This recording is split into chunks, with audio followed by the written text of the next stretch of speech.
we have adequate capital in Africa. The issue is being able to mobilize it. And to mobilize that capital requires us to start paying attention not only to the numbers.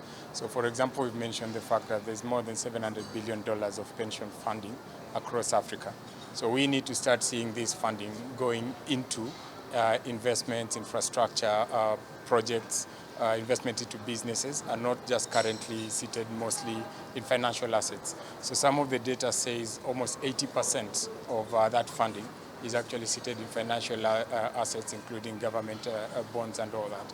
So this conversation is trying to make sure that that starts going into these other projects that are actually long-term and have also good returns.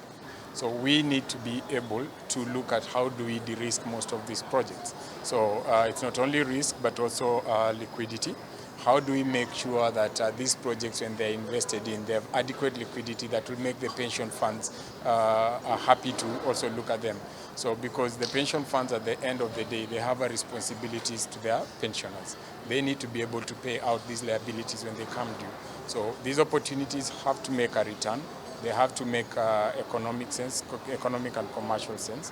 And of course, we have to de-risk them in such ways that the pension investors will feel that the return is commensurate to the risk.